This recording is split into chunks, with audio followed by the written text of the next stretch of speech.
Doctor साहबा हमें ये भी देखने में आया है कि प्रेगनेंसी के दौरान जिन ख़वातीन को या जिन लड़कियों को बीपी का इशू पहले नहीं भी होता तो वो उनको हो जाता है, या तो उनका बीपी लो रहने लगता है या फिर बहुत ज़्यादा हाई रहना शुरू हो जाता है। तो क्यों चांसेस होते हैं और किन लोगों में इनके जो चांसेस हैं इस चीज़ के वो ज़्यादा होते हैं? अच्छा, इसमें दोनों चीज़ों को डिफरेंशिएट करना बहुत ज़रूरी है कि बीपी लो हो रहा है कि बीपी हाई हो रहा है।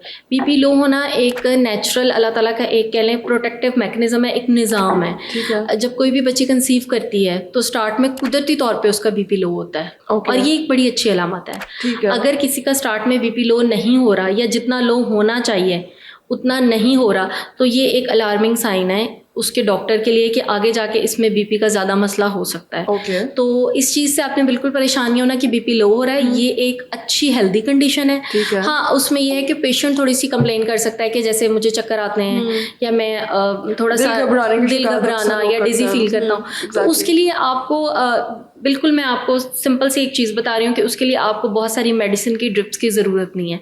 सिंपल इसमें आप अपने घर में नींबू पानी बना के स्कंजबीन बना के, या अगर आप ये भी नहीं कर सकते हैं ORS के पैकेट ले लेने, नमकोल के पैकेट, ठीक है, आप वो ले सकते हैं। यही बस इसकी सिंपल रेमेडी है। अगर पेशेंट हमारे पास आते भी हैं ड्रिप्स लगाने तो उसकी भी सेम कॉम्पोजिशन है। ओके। तो मैं अपने पेशेंट्स को यही गाइड करती हूँ कि आप अपने आप को फिजिकली भी एक्सर्ट ना करें, हॉस्पिटल में एडमिशन, हॉस्पिटल पे भी बर्डन ना बने इकोनॉमी पे, और अपने भी फाइनेंसेस सेव करें, निमकोल के पैकेट यूज करें, नेचुरली उसको ट्रीट करने की कोशिश करें बिल्कुल। थोड़ा सा। लेकिन ये है लो बीपी के लिए। राइट। अब अगर हम बात करें हाई बीपी के लिए तो हाई बीपी उसमें बहुत सारी चीज़ें आती हैं। उसमें हम जिनको कहते हैं रिस्क फैक्टर्स, अगर आपकी पिछली प्रेगनेंसीज में हिस्ट्री है, आपकी फैमिली में हिस्ट्री, आपकी मदर में या आपकी सिस्टर्स में, आपकी एज ज़्यादा है 35+ है, या आपकी मल्टीपल प्रेगनेंसीज हैं, ट्विन्स हैं या ट्रिपलेट्स हैं, ये कुछ रिस्क फैक्टर्स हैं जिसमें बीपी हाई हो सकता है। ओके। और high BP is very dangerous both for mother and baby. उसमें बच्चे की ग्रोथ का इशू हो सकता है, मदर को बहुत सारे इश्यूज हो सकते हैं, हेल्थ इश्यूज, और बच्चे को।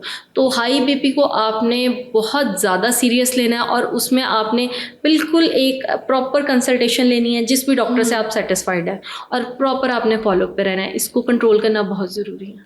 ठीक है। अगर किसी को हाई बीपी रह रहा है ड्यूरिंग प्रेगनेंसी, खासतौर से आई थिंक ये लास्ट ट्राइमेस्टर में जाके इस तरह का इशू आफ्टर 20 वीक्स जो बीपी हाई होता है उसे हम स्पेसिफिकली कहते हैं ये प्रेगनेंसी इंड्यूस्ड है। और अगर किसी का स्टार्ट से हाई है तो वो फिर कहीं ना कहीं अनडायग्नोज्ड है, मतलब पता नहीं लगा पहले से ही है। पहले एग्जैक्टली वो उसका पहले से था लेकिन उसे पता प्रेगनेंसी में चला है। ठीक है। तो इसको कंट्रोल वैसे कैसे किया जा सकता है? क्या डाइटरी हैबिट्स रहनी चाहिए या फिर किस तरह से सिर्फ मेडिसिन के जरिए किया जा सकता है? बहुत अच्छा क्वेश्चन है। अभी हमने 2 कैटेगरीज की बात की है, एक जो आफ्टर 20 वीक्स हो रहा है जो स्पेसिफिकली प्रेगनेंसी इंड्यूस्ड है, उसमें डाइट का बहुत ज़्यादा रोल नहीं है क्योंकि वो प्रेगनेंसी की हार्मोनल चेंजेस की वजह से है। उसमें उसका मोस्टली जो कंट्रोल है आपके पास वो मेडिसिन से आना है। ठीक है। डाइट ऑब्वियसली हम ओवरऑल एक सजेशन देते हैं कि आपने बहुत ज़्यादा फैटी डाइट या बहुत ज़्यादा सॉल्ट को अवॉइड करना है, लेकिन उस पर इसका बहुत ज़्यादा इफेक्ट नहीं है क्योंकि वो इसकी वजह से नहीं है। लेकिन अगर आपको स्टार्ट से जो डायग्नोज अब हुआ है 5 वीक्स पे या 6 वीक्स पे बिफोर 20 वीक्स, तो उसमें सॉल्ट का बहुत ज़्यादा रोल है। ओके। उसमें तो हम सॉल्ट बिल्कुल बंद कर देते हैं। ठीक है। क्योंकि वो पहले से है और वो कहीं ना कहीं डाइट की वजह से, आपकी जो लाइफस्टाइल है, डाइटरी हैबिट्स हैं, उसकी वजह से आप पहले से हाई बीपी का शिकार है। हाँ, उसमें हम बंद कर देते हैं। ठीक है। तो ड्यूरिंग प्रेगनेंसी बीपी की टैबलेट फिर ऐसे पेशेंट्स को दी जाती है? हाँ जी, बिल्कुल दी जाती है। इसमें टैबलेट की बहुत सेफ टू यूज़?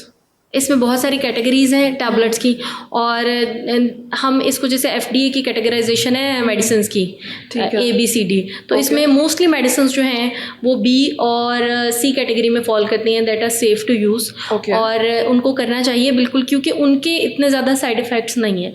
लेकिन अनकंट्रोल्ड बीपी के बहुत ज़्यादा साइड इफेक्ट, तो वो बेबी को भी ज़्यादा इफेक्ट कर सकता है। बेबी को डायरेक्टली इफेक्ट करती है, उसकी ग्रोथ रुक जाती है, पानी कम हो जाता है। जैसे पेशेंट्स कहते हैं ना, पता ही नहीं लगा बच्चे का पानी खत्म हो गया, तो वो ये स्लो प्रोसेस है। आपका बीपी हाई हो रहा है, बच्चे का पानी कम हो रहा है। ठीक है। ये हैंड इन हैंड चल रहा है। ठीक है, बहुत शुक्रिया।